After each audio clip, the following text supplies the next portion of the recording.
ورحمۃ اللہ نحمدہ ونصلی علی رسولہ الکریم اما بعد فاعوذ باللہ من الشیطان الرجیم بسم اللہ الرحمن الرحیم رب اشرح لی صدری ویسر لی امری واحلل عقدۃ من لسانی یفقہوا قولی۔ ریاض الصالحین میں انشاءاللہ اس باب کی آخری دو احادیث پڑھ لیتے ہیں۔ تو اور کل جو ہم حدیث پڑھے تھے حدیث نمبر 114، اس کی بھی جو دو روایتیں ہیں وہ آج ہم پھر سے دیکھ لیتے ہیں اور تاکہ ان کی بھی ریویژن ہو جائے، ٹھیک ہے۔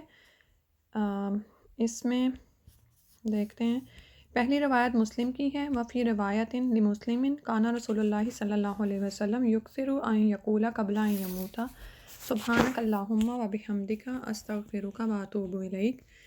مسلم کی ایک روایت میں ہے کہ رسول اللہ صلی اللہ علیہ وسلم اپنی موت سے قبل اکثر یہ پڑھا کرتے تھے، سبحانک اللہم وبحمدک استغفرک واتوب الیک۔ حضرت عائشہ فرماتی ہیں، میں نے کہا اے اللہ کے رسول، یہ کیا کلمات ہیں جنہیں پڑھتے ہوئے میں آپ کو دیکھتی ہوں؟ آپ نے فرمایا صلی اللہ علیہ وسلم میرے لیے اچھا اس کی عربی پڑھ لیں۔ قالت عائشہ تو رضی اللہ عنہا، عائشہ رضی اللہ عنہ نے فرمایا قلت میں نے کہا یا رسول اللہ، اے اللہ کے رسول صلی اللہ علیہ وسلم، ما هذه الکلمات التي اراک احدثتها تقولها، کہ یہ کیا کلمات ہیں جنہیں میں آپ کو پڑھتے ہوئے دیکھتی ہوں؟ قالا، نبی صلی اللہ علیہ وسلم نے فرمایا جعلت لی علامت فی امتی اذا رأیتها قلتها اذا جاء نصر اللہ والفتح الی آخر سورہ۔ آپ صلی اللہ علیہ وسلم نے فرمایا میرے لیے میری امت میں ایک علامت مقرر کی گئی ہے کہ جب میں اسے دیکھوں تو وہ کلمات پڑھوں، اور وہ علامت کیا ہے؟ اذا جاء نصر اللہ والفتح، آخر سورت تک۔ وفی روایت لہو، اور ایک صحیح مسلم کی ایک اور روایت میں ہے، کانا رسول اللہ صلی اللہ علیہ وسلم یکثر من قولی سبحان اللہ وبحمدہ استغفر اللہ واتوب الیہ، کہ رسول اللہ صلی اللہ علیہ وسلم اکثر یہ پڑھا کرتے تھے، سبحان اللہ وبحمدہ استغفر اللہ واتوب الیہ۔ قالت، تو عائشہ رضی اللہ عنہ فرماتی ہیں قلت میں نے کہا یا رسول اللہ صلی اللہ علیہ وسلم اراکا تکثر من قولی سبحان اللہ وبحمدہ استغفر اللہ واتوب الیہ، کہ میں آپ کو اکثر میں یہ دعا پڑھتے ہوئے دیکھتی ہوں۔ کون سی؟ سبحان اللہ وبحمدہ استغفر اللہ واتوب الیہ۔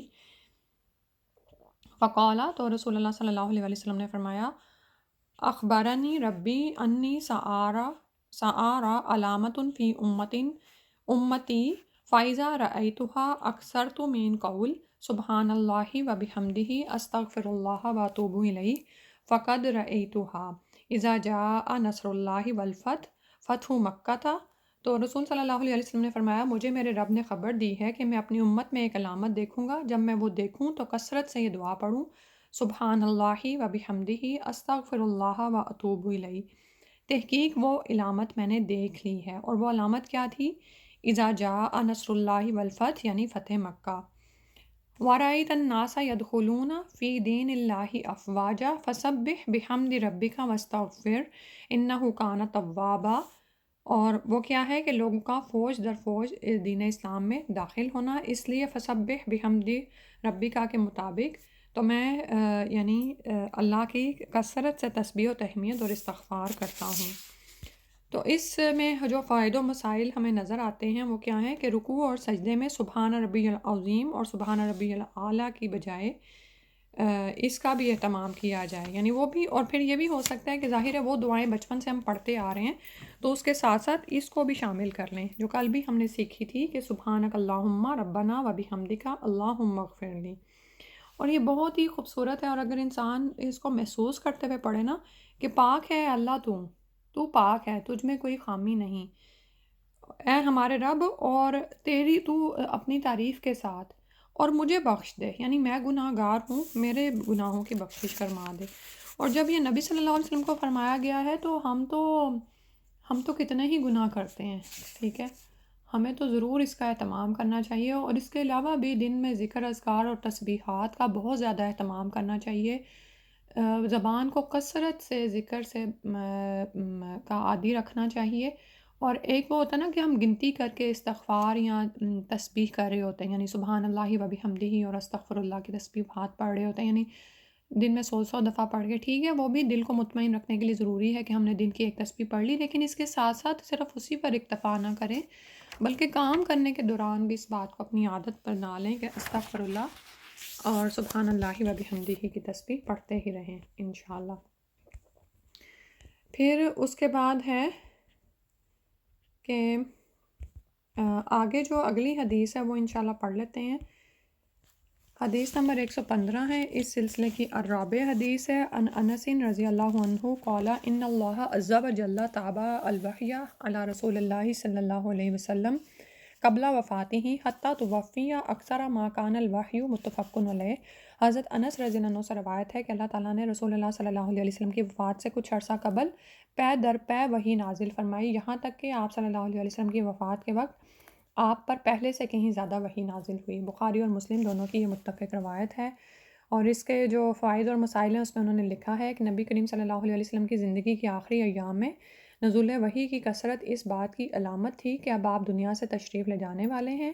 قرآن مجید کی تلاوت نیکی ہے، آخری عمر میں اس کا کثرت سے نزول اور تلاوت اس بات کی دلیل ہے کہ بڑھاپا شروع ہونے کے بعد زیادہ نیکیاں کرنی چاہیے، ٹھیک ہے۔ باب میں اس بات کو کیوں لایا گیا ہے؟ یاد آیا باب ہم کیا پڑھ رہے تھے؟ نیکی اور بھلائی کے راستوں کا، آخری عمر میں کثرت سے نیکیاں کرنے کی ترغیب کا بیان نا، اور رکیں ذرا میں اب اس کو دیکھ لوں کہ ہم باب کیا پڑھ رہے تھے۔ ہاں، آخری عمر میں زیادہ سے زیادہ نیکیاں کرنے کی ترغیب دینے کا بیان۔ تو یہاں پر اس میں بھی کیا ہے کہ نبی صلی اللہ علیہ وسلم پر پے در پے وحی کا نزول ہوا، اور آپ یہ دیکھیں کہ یہ جو قرآن کا تعلق ہے نا، اتنا خوبصورت تعلق ہے، اور ہر طرح کی برکتیں رحمتیں ہمیں اس قرآن ہی سے تو حاصل ہوتی ہیں۔ تو جتنی برکت چاہتے ہو اتنا ہی اس قرآن کو کی تلاوت کرو، جب وقت ملے تب کرو، کوئی خاص وقت نہ مخصوص کر دیں۔ اور پھر بعض اوقات کیا ہوتا ہے کہ اس مخصوص وقت میں ہم تلاوت کر نہیں پاتے تو سارا دن ہی نہیں کرتے ہیں، پھر نہیں، جب پھر وقت ملے اس کے ساتھ جڑ جائے۔ جیسے رمضان میں ہماری کیا روٹین رہی تھی، ہم نے سوچا ہوا تھا نا، ٹارگٹ کیا ہوا تھا کہ چلو رمضان میں ایک، بہت سارے لوگ یہ ٹارگٹ کرتے ہیں نا کہ رمضان میں ایک قرآن پورا کر لیں گے، تو روزانہ انہیں ہوتا ہے کہ ایک پارہ پورا ہو جائے، تو وہ پھر کیا کرتے ہیں، جو بھی تھوڑا تھوڑا جہاں جہاں بریکس ملتے ہیں وہاں پہ اس کو پڑھنے کی کوشش کرتے ہیں۔ لیکن ادھر رمضان ختم ہوا، ادھر ہمیں پھر وہی، ہم دنیا کے جھمیلوں میں پڑ جاتے ہیں، تو پھر وہ جو تھوڑے وقفے ہمیں فراغت کے ملے ہوتے ہیں اس میں ہم موبائل پکڑ لیتے ہیں۔ تو واپس اپنی اسی روٹین کی طرف پلٹیں، کیونکہ یہی جو ہے، آپ یہ دیکھیں کہ یہ آج کی زندگی میں کی گئی تھوڑی سی نیکیاں اس آخرت کی زندگی میں کام آنے والی ہیں نا۔ اللہ تعالیٰ ہمیں اس کی توفیق عطا فرما دے، آمین۔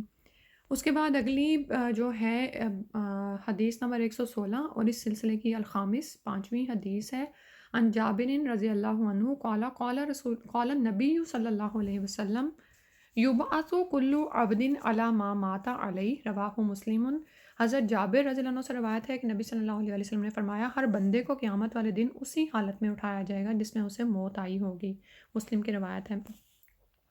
اس کا وہی مفہوم ہے جو انما الاعمال بالخواتیم، یعنی اگر انسان کی موت نیکیاں کرتے ہوئے آئے گی تو اس کا انجام بھی نیک ہوگا، اور اگر اس کے برعکس موت برائیاں کرتے ہوئے آئے گی تو انجام بھی برا ہوگا۔ اس لیے انسان کو ہر وقت بالخصوص بڑھاپے اور بیماری میں اللہ کی نافرمانیوں سے بچ کر رہنا چاہیے، کیونکہ موت کا کوئی پتہ نہیں کہ کس وقت وہ انسان کو اپنے شکنجے میں کس لے۔ اور یوزلی ہم جو لوگوں کے واقعات پڑھتے ہیں نا، تو ہمیں پتہ چلتا ہے کہ موت عموماً اس حال میں آتی ہے جس میں عموماً انسان زیادہ رہتا ہے نا۔ تو یہ جو ہم سنتے ہیں کہ فلاں کو سجدے کی حالت میں موت آ گئی، تو آپ کا کیا خیال ہے کہ وہ اس وقت اس کا وہ پہلا سجدہ ہوتا ہے؟ ہو سکتا ہے، یہ بھی ہو سکتا ہے کہ اس وقت اس کا پہلا سجدہ ہو، لیکن وہ اس حالت میں رہتا ہے، ٹھیک ہے۔ تو پھر اور اسی طرح بعض اوقات ایک شخص ہے جو کہ نافرمانی کے کاموں میں پڑا ہوتا ہے اور اللہ تعالیٰ اس کو ڈھیل دے رہے ہوتے ہیں، وہ اسی میں ہی اس کی موت آ جاتی ہے۔ اللہ سبحانہ تعالیٰ سے دعا ہے کہ اللہ تعالیٰ ہمیں حسن خاتمہ عطا فرما دے، آمین یا رب العالمین۔ اللہ تعالیٰ دین کو سمجھنے کی اور اسے دوسروں تک پہنچانے کی، سمجھانے کی، اور اس کے مطابق عمل کرنے کی توفیق عطا فرما دیں، آمین یا رب العالمین۔ اللہم انا نسألک الجنۃ الفردوس ونعوذ بک من النار، سبحانک اللہم وبحمدک، نشہد ان لا الہ الا انت، نستغفرک ونتوب الیک۔ السلام علیکم ورحمۃ اللہ۔